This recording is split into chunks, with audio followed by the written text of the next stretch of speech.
Battleship South Dakota's first combat cruise literally got off to a rocky start in September 1942. Keep going. You're good. You're good. You're good. And stop. Don't worry, Captain. We'll buff out those scratches. But she came back from misfortune to provide a historically monstrous defense of the Big E at the Battle of Santa Cruz in October.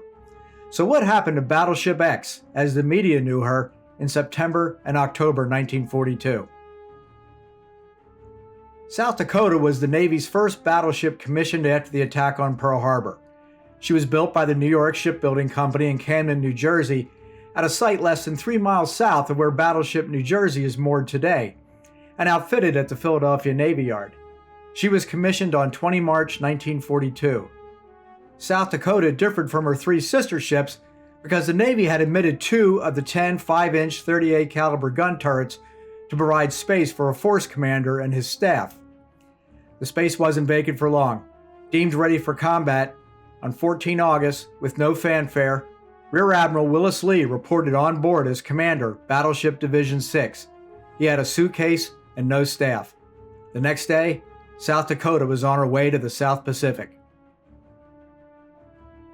On 6 September, 2 days after arriving at Tonga Tabou, the main island in the Tonga group, Lee's force, South Dakota, the light anti-aircraft cruiser Juno, and several escorting destroyers got underway to join Rear Admiral Lee Noyes' Task Force 18 built around Carrier Wasp.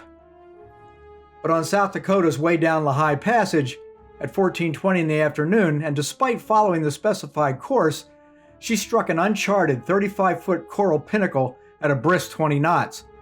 The grounding tore a 150-foot underwater gash in the hull that was some 18 inches deep.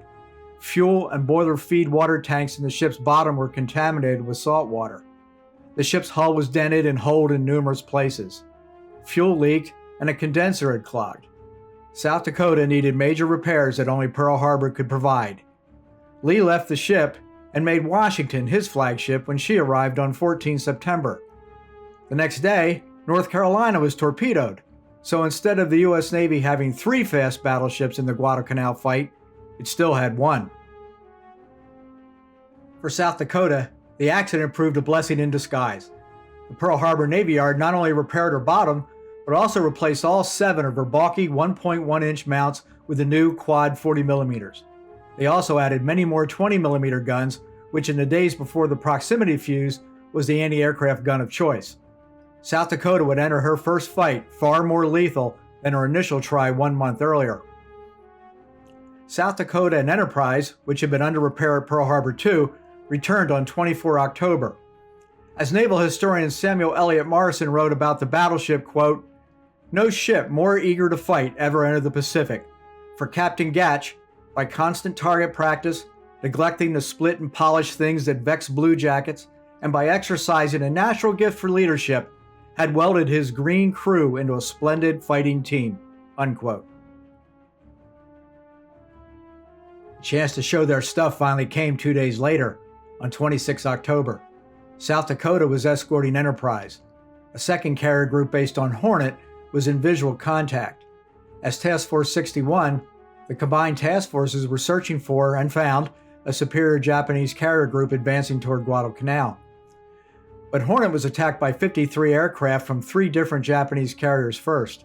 Only 15 of those planes returned safely, but Hornet was mortally wounded. Enterprise had her own problems, but the outcome was far different. About an hour later, the second wave of some 40 Japanese aircraft made a coordinated dive-bombing and torpedo attack on the Big E, the first of 3 attacks. Cruising at times as close as 1,000 yards from the carrier, South Dakota put up a storm of highly accurate anti-aircraft fire. One observer on board the carrier noted, as each plane came down, a veritable cone of tracer shells enveloped it. You could see it being hit and bounced by exploding shells. Let's not forget Enterprise had a large anti-aircraft battery too, as did the light AA cruiser San Juan. All 3 of the top shooters were damaged by bombs, but lived to fight another day. Losses in Japanese planes and men from all causes was heavy. While claims went as high as 32, South Dakota was eventually credited with shooting down a record 26 aircraft in the defense of Enterprise at the Battle of Santa Cruz. the most by any battleship during the war. It's likely some of the flaming aircraft splashing into the sea were double counted, but that didn't stop anyone from marveling at the battleship's performance. At the end of the day, Japanese Admiral Nagumo had lost 53% of the aircraft he had had at breakfast. 2 of his carriers were seriously damaged. In each carrier battle, U.S. anti-aircraft fire improved substantially and took an ever greater toll of experienced Japanese aircrew. After fighting 4 carrier battles in 1942, the Japanese Navy wouldn't fight another until 1944. Battleship South Dakota's fortunes would ebb and flow too, and she would be reunited with Admiral Lee, but that's for another video.